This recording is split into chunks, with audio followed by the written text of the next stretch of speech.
since we weren't able to last week, and I don't know what happened to the recording from the week before, so hopefully this one will work out just fine. Good morning, everybody. Good morning. Morning.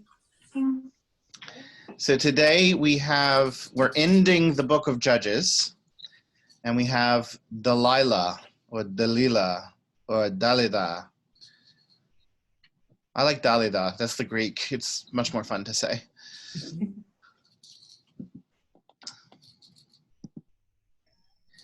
First, we have a video, so if everybody would mute, this should come through clearly because I've tried something new today.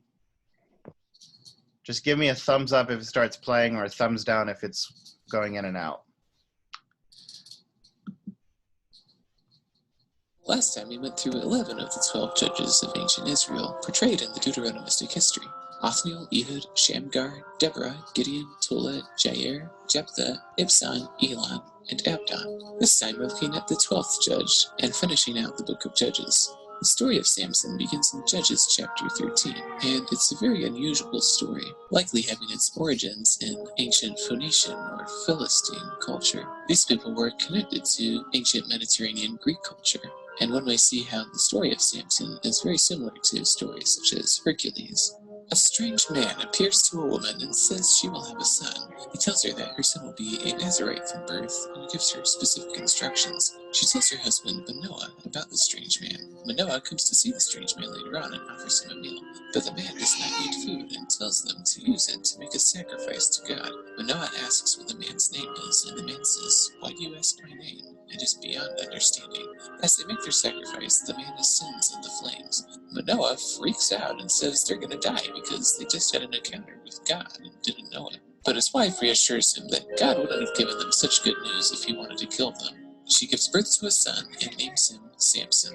At this point, the Philistines have become prominent in the narrative. Samson is a Nazarite from birth, but he is constantly breaking his covenant. He does so secretly by eating honey out of a dead lion's carcass and then taking some of it with him to give to his parents. Kind of like when I shared my donuts with my roommates, but didn't tell them that I found them in the dumpster. He also gets drunk for 7 days and marries is weak towards women and loses a bet/riddle/game with the Philistines because he gives in to the nagging of his wife. He leaves his wedding in a rage, and the Philistines give his wife to another man. Later, he comes back to patch things up with his bride by bringing her a goat, only to hear from his father-in-law, "I gave her to the best man because I thought you hated her." In revenge, Samson lights 300 foxes on fire and sets them loose in the Philistines' crops, and they retaliate by burning his wife. The people of Judah hand Samson over to the Philistines because he's out of control. However, Samson breaks the ropes that bind him and slaughters 1,000 men with a donkey's jawbone. He's quite pleased with himself and makes up a little ditty singing, "With an ass's jawbone, I've made asses out of them." We also learn that Samson sleeps with prostitutes. On one occasion, he only spends half the night with a prostitute because he knows people are coming to arrest him, and he gets up in the night and walks off of the city gates on his shoulders. Later, he meets and falls in love with Delilah. Delilah's name literally means "of the night." Samson's name, in contrast, means sunshine. The point is, what does light have in common with darkness? The Philistines pay Delilah 1,100 pieces of silver to betray Samson, and Samson is so stupid that he falls for Delilah's trick and lets her cut his hair, and he is humiliated before Dagon, the god of the Philistines. Samson falls further into darkness when the Philistines poke out his eyes. However, Samson's final act of suicidal terrorism brings about a partial deliverance to the people. In chapter 17, the character And the rest of it's about Micah, and we don't really need to know anything about him at the moment.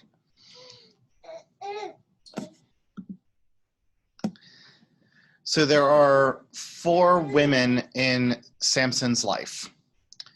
The first is his mother, because she's the first woman in everybody's life, right? So here we have from the reading where the story of Samson begins, and there was a certain man, so we begin with his father. There was a certain man from Sora of the tribe of Dan, whose name was Manoah, and his Isha, his wife, was barren and bore not.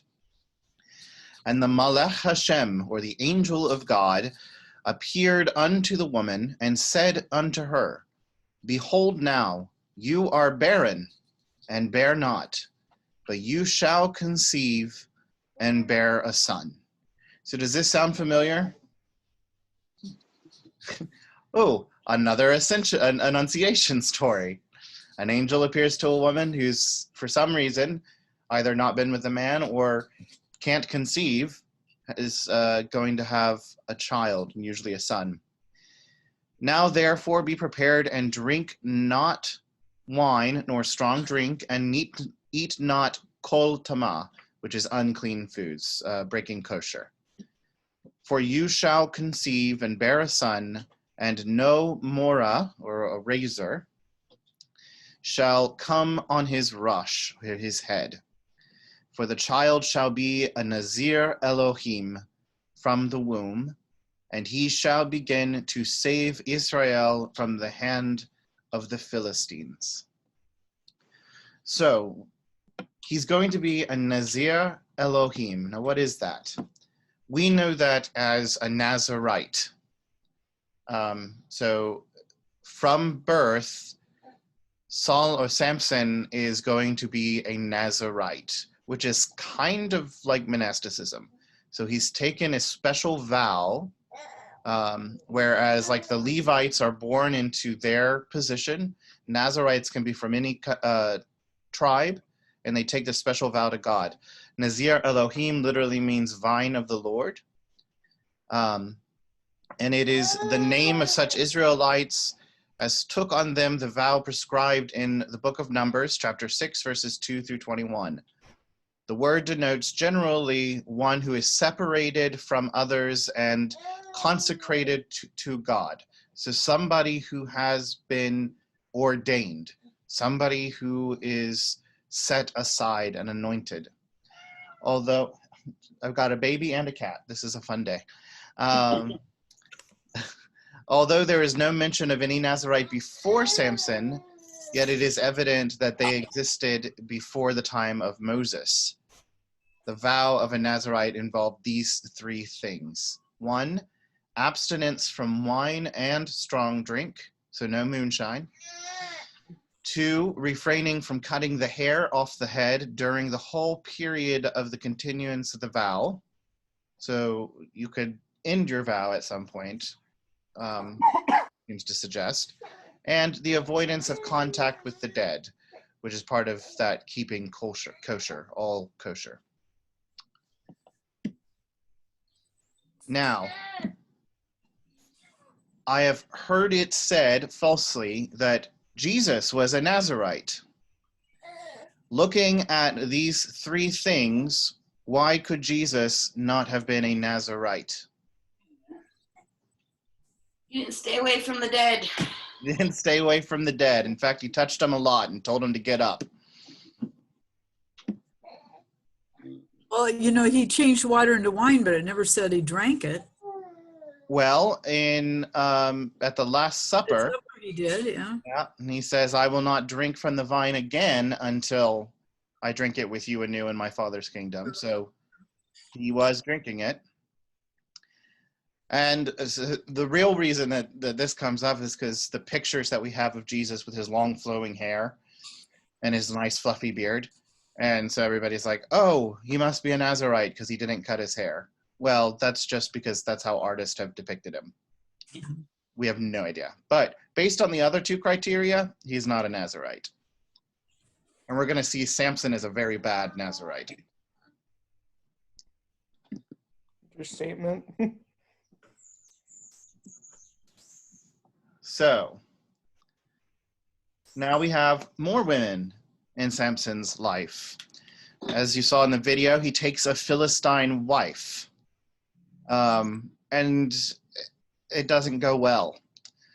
So in chapter 14 reads, once Samson went down to Timnah, and at Timnah, and this is along the coast in southern Israel. And at Timnah he saw a Philistine woman. Then he came up and told his father and mother, I saw a Philistine woman at Timnah. Now get her for me as my wife.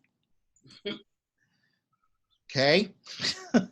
But his father and mother said to him, Is there not a woman among your own kin or among all our people that you must go to take a wife from the uncircumcised Philistines? But Samson said to his father, get her for me because she pleases me. Samson's a bit of a spoiled brat. Yeah. But when you're as strong as Bam Bam from the Flintstones, I guess nobody really questioned you, right?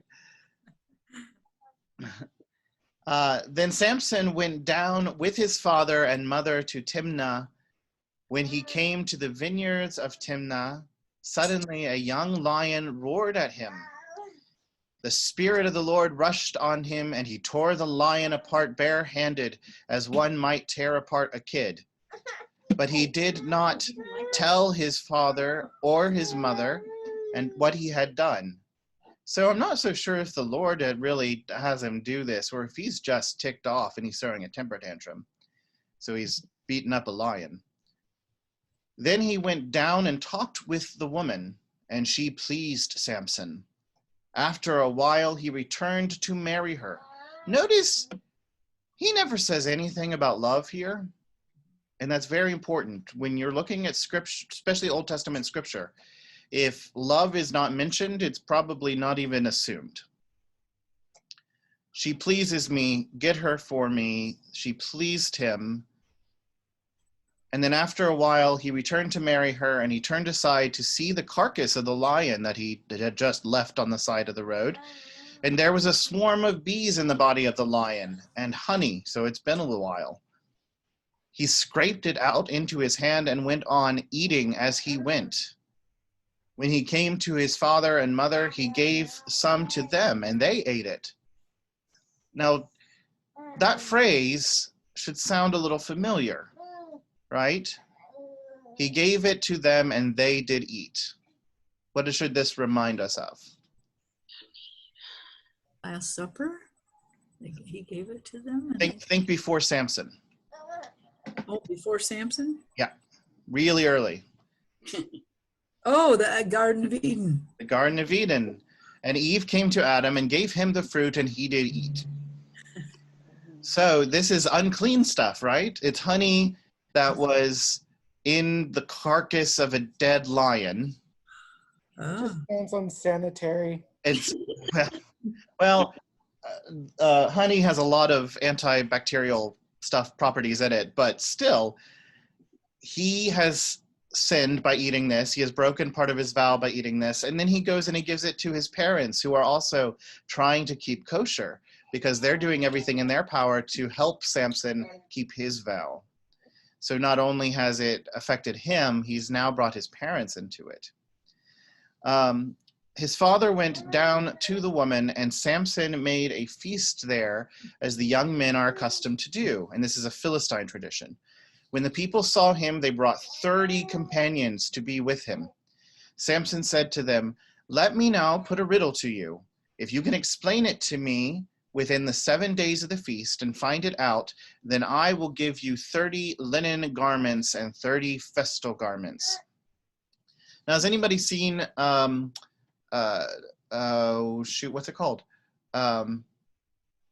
Movie with Frank Sinatra and, Guys and Dolls. Really? You forgot that one? I know, right? I was in Guys and Dolls, but not the movie, obviously. So, well, it's the same thing. So in it, the main character, he's a gambler, and he sings this whole song about not making a bad bet. You always make a bet on something that you know you're going to win, right? Otherwise you get cider in your ear, is what he says. So this is what Samson's doing. He's giving them this riddle, and he's pretty sure he's not going to have to pay anybody anything. But if you cannot explain it to me, then, he says, then they make a deal with him. Where did the rest of it go? I'm missing a slide. Uh-oh. From memory. So, well, what ends up happening is that his fiance at the time, becoming his wife, gets it out of him, gets the answer, and spills the answer to her friends, so then they have it. And he gets ticked off, and he goes off and and gets mad. And this is when his father-in-law, now father-in-law, thinks, oh, I didn't think you actually liked her.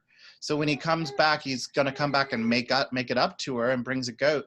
And what has happened in the meantime is the father-in-law has given away his wife to the best man, basically, one of the other companions. So then that's when Samson has another temper tantrum, and he goes out and he sets foxes on fire and runs them through the fields of the Philistines. And then in reaction, the Philistines kill Samson's wife. So there's the second woman. She's done and gone. He does throw a lot of hissy fits. She had a raw deal. Yeah. But this is one of my favorites. So the second or third woman in Samson's life is this prostitute from Gaza. And this is the Gaza Strip, so we know where it is. Once Samson went to Gaza, where he saw a prostitute and went into her. The Gazites were told, Samson has come here. Now, he's got a bit of a reputation, if you haven't figured that out yet. So they circled around and lay in wait for him all night at the city gate. They kept quiet all night, thinking, let us wait until the light of morning, then we will kill him. But Samson lay only until midnight. He didn't stay the whole night.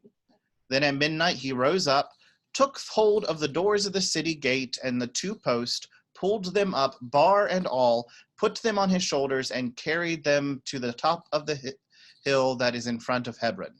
Just because all these people are now asleep, and they're like, okay, he took the gates to the city. I think we'll just let him go. Weird. So, 4 women in Samson's life: his mother, the Annunciation, Nazarite from the womb, least we try, sees him grow old, or as old as he will be. The Philistine wife, Father, get her for me because she pleases me. Nothing about love. Prostitute of Gaza, hey, she's fun. But then there's Delilah, and we're going to see that according to Scripture, it is Delilah that he loves. Delilah is the only woman in the Samson story whose name is given. With his mother, who is the wife of Noah. It is the Philistine woman. It is the Gazite prostitute. And then there is Delilah. So the author is making the point, this is important. So whatever its etymology, her name is a word play on the Hebrew Leila, night. Now, remember that Samson did take the honey and gave it to his mother and father for them to eat, and so then they are culpable. This should also remind us of something, another story that was kind of in the ether, that the name Layla means night. Thinking back to our other Sunday schools, who could I be talking about? Leah? Leah? Leah? Lilith? Oh, Lilith. Lilith. Yeah, the first wife of Adam. Adam's first wife, Lilith, nighttime, spirit of the night. So Delilah is from night, and in the story, night overcomes the mighty sun, which is the name of Samson, Shimshon, which is much more fun to say than Samson. I don't know why we didn't keep the Hebrew. Shimshon is related to sun, or Shemesh. So Delilah overcomes the apparently invincible strong man, the unconquerable sun. You know, Shakespeare uses this word in Romeo and Juliet, that unconquered sun is being taken over by the moon. So it's almost like there's an eclipse, right? Mm-hmm. Now Delilah accepts a bride of 1,100 silver pieces to reveal the source of Samson's strength to the Philistines. Looking forward, what does this remind us of? Judas. Although Judas, in order to betray Jesus, Judas only gets 30 pieces of silver. And almost 1,000 years prior, Delilah is given 1,100 pieces of silver for her deception. So maybe she needed a little more convincing. The text reports that Samson loves Delilah, but not that she loves him. This is the same thing we have with Isaac and Rebekah. Mm-hmm. It says that Isaac loves Rebekah, and it never says that Rebekah loves Isaac. It does say that Rebekah loved Jacob. So Samson loves Delilah. It never says that Delilah loved him back. Although, so this is why the rabbis say, she had no qualms about betraying him. But it did take 1,100 pieces of silver. I wonder if there was another offer before that. 3 times Delilah tries unsuccessfully to learn the secret of Samson's strength. The Philistines instruct her to entice, and in RSV we say coax Samson, which suggested something sexual, which, judging from Samson's previous exploits, I don't think would have been that difficult, right? Mm-hmm. But the text reports only her persistent questioning and nagging.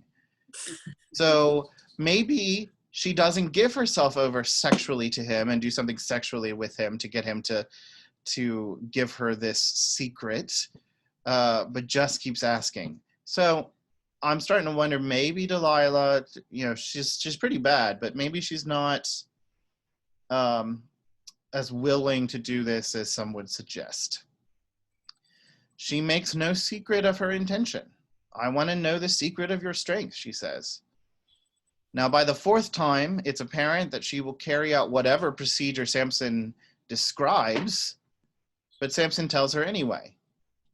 So maybe he just wants her to shut up. Stop nagging. Stop nagging me. And she cuts his hair, enabling the Philistines to capture him.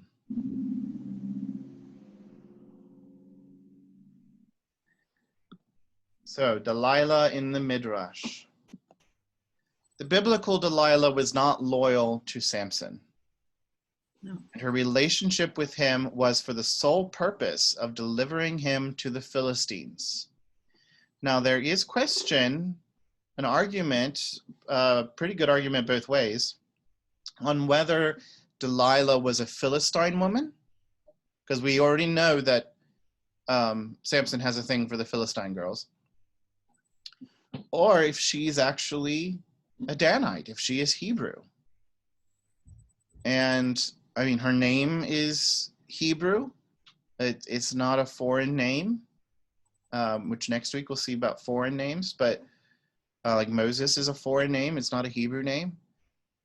And it took the 1,100 silver pieces to get her to betray him. And she just nags him. She just questions him over and over again when she obviously has other ways that she could get to him. So maybe she's actually a Hebrew. That's one argument. But then the rabbis are also using it as the negative aspects of the relationship between Samson and Delilah in order to demonstrate the havoc that a marriage to a foreign woman could wreak. So it's believed that Judges is written during the Babylonian exile, right? And that these stories are kind of in their canon, but they haven't been written down yet. But while they're in the Babylonian exile, there are some Israelites that are like, hey, these Babylonian women are pretty cute. Maybe I'll go and marry them. And some do, and that's where we end up getting the Samaritans, but kind of a mixed race. So the author is trying to push this, stick with your own kind, marry your own kind. It's very Fiddler on the Roof. Or West Side Story, any great love story. But I love how Tevye puts it in Fiddler on the Roof is a bird may love a fish, but where would they make a home? So the rabbis are trying to teach this lesson. Leave the foreign women alone. There's enough girls in your own backyard. Delilah was responsible for Samson's abrogating his Nazirite restrictions, which his mother had been careful to observe from his conception. The rabbis assert that when the angel informed Samson's mother of the impending birth, he knew that because of Delilah, that was coming in the future, Samson would not remain a Nazirite until his dying day. So he says nothing about that. But if you go back and look at the text, his mother, when she is retelling what the angel has said to her husband, because he didn't believe her, says, the boy is to be a Nazirite to God from the womb. She adds, on her own, to the day of his death. The late Agadah, or expansion of the history, relates that Samson and Delilah did, in fact, have children. Eldad Hadani, or Eldad the Danite, claims that her offspring dwelt in the land of Havilah, where the gold is, in Genesis 2:11. So part of the Garden of Eden again. We'll keep looking back to that. Mighty men like her father, they were the first to enter the fray in the war with the kings of Cush. Others claim that Micah in Judges, this is the part after the Samson story, is actually the son, illegitimate son of Samson and Delilah. Because in the story of Micah, he returns 1,100 pieces of silver to a woman who has lost it. And where do we have the 1,100 pieces of silver? That Delilah is given in order to turn over Samson and to give his stuff away, his secret away. So Joshua, the rabbis are forgetting conveniently that Samson ate that unkosher honey before he met Delilah. Well, they attribute Delilah with it because that's the last vow. So there are 3 vows. Oh. And I think that's actually what I have on the next slide. Yes. Okay, go on.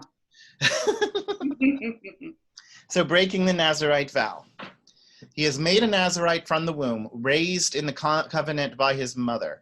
The entire time that she's pregnant with him, she's not drinking any wine or strong drink. Well, shouldn't be anyway. Yeah, that's right. Because the OBGYN's son. Well, when the water's not clean.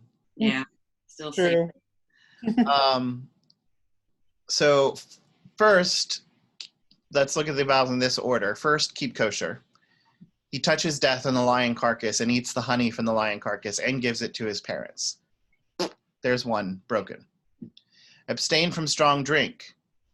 Drinking and temper, 7-day party. Samson loses his foreign wife and throws a fit and goes off and is intoxicated. So we know he's drinking. He breaks that vow as well. Then the final one is, no razor shall cut the hair from his head. It is Delilah who cuts his hair. So that's why the rabbis attribute her with him breaking his Nazirite oath. So 1 strike, 2 strike, 3 strikes, you're out. In breaking the vow of a Nazirite to Elohim, Samson the son is plunged into darkness. His strength is taken from him. He is taken over and bound by the Philistines. He's given over to the enemy. This is also a story to teach us about what is happening to Israel. Israel had, for 40 years, they're doing really good. And then they did what was evil in the sight of the Lord. This is how Judges begins. They did what was evil in the sight of the Lord, and the Lord handed them over into the hands of the Philistines. Samson is representing all of Israel here. He is raised up, doing pretty good, and then does what is evil in the sight of the Lord, and he is handed over to the Philistines, away from the light of God into darkness. Even more so because the Philistines, after binding him, afraid his strength will come back, they blind him and they pluck out his eyes. But God still uses this to his purpose in freeing the people from the Philistines. So in some way, there is still redemption. And this is a promise to Israel as well. You keep doing this. You do well, and then you do what is evil in the sight of God, and God hands you over to your enemies. And then you do well, and you do what is evil in the sight of God, and God hands you over to your enemies.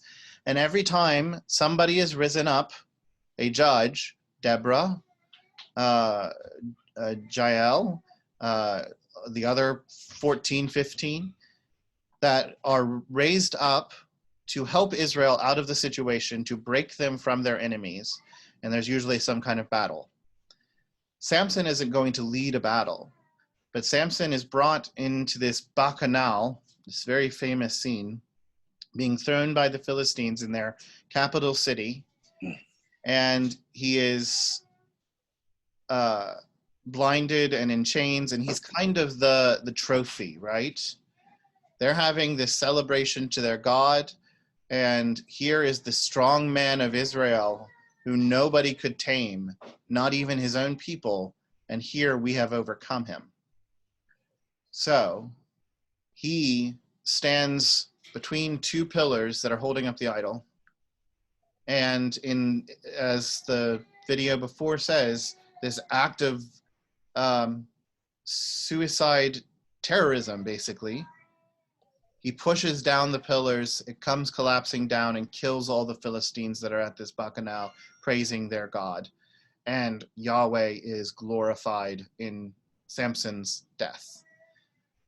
And so all these great leaders of the Philistines are killed at this point, and the people are kind of freed from the oppression of the Philistines for a little while. Then the end of Judges, we have Micah, who is, some say, the son of Samson and Delilah. Delilah and Micah build a idol to Yahweh. Now, why is that a problem? Because you're not supposed to build idols. Because back with Moses, God said, make for yourself no graven image, not even of God. God is not made of stone or precious metal or wood. God is God. So they're still struggling with all these other religions in the land. Remember, in the original conquest, they're supposed to eliminate everybody. They're supposed to kill everybody, and they don't. And now they keep getting in trouble. So Delilah sets up this altar to Yahweh. Oh, it's to the God of Israel. It's okay. Nope. And then Micah builds an ephod, which is what the high priest wears, but he builds a special golden ephod that for Yahweh, that the people come and worship at the ephod. And then goes and kidnaps a Levite that is living in Dan. And the Levites are the priests of God, and makes him offer sacrifices to this idol and to this ephod. And now Israel, particularly the Danites, are plunged again into idolatry. And that's where Judges ends. So we do good, we fall down. We do good, we fall down. And we have these three major women in the book of Judges, two who save Israel, in Deborah and Jael, and one who ruins Israel, Delilah.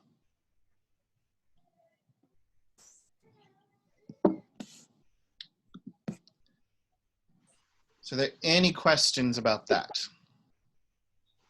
You said Micah gave a woman 1,000 pieces of silver? 1,100 pieces. 1,100 That's why pieces. it's believed that. So yeah, Micah returns 1,100 pieces of silver to this woman. That's why scholars believe that it was Delilah that he returns that to.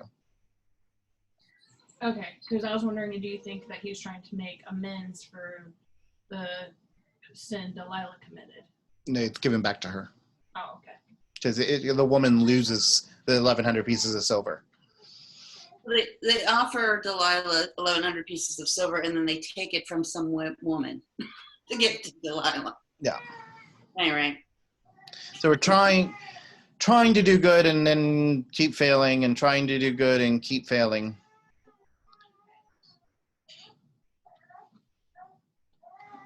Anything else? Okay. Pretty clear cut. Yeah. Already Is that a haircut joke? It is now. So, just for fun today, I have this clip from Samson and Delilah by Camille Saint-Saëns. It's an opera from 1877. It's one of my favorite arias in all operatic music. So if you want to hit mute, this should come through. This is Delilah Moncourt, my heart. She is singing of love to Samson. But if you listen to what the strings are doing in the background, it's everything is kind of on edge. So the instruments are kind of suggesting that Delilah doesn't really love Samson. She's just using him. But he is smitten with her.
So, Sanson's doing a really good job of telling us, there's something fishy going on here. And he goes to kiss her, and everything becomes really dark. And some really great productions of this. As the opera continues, it just gets darker and darker and darker because we're going with Samson into his darkness when he's eventually blinded. So that's Delilah. Oops. Next week will be our last one, and then we're going to focus on regathering plans. So, but next week will be Ruth, which is a completely happy story. It is a much better place to end than Delilah. Now, y'all are muted, so if you're saying anything to me, I can't hear you. No. Thank you, Father. Yeah. You're welcome. Thank you. Yes, thank you. Bye, everybody. Bye. Have a good day. Bye. Enjoy your holiday. Yes, happy Memorial Day. Thank you.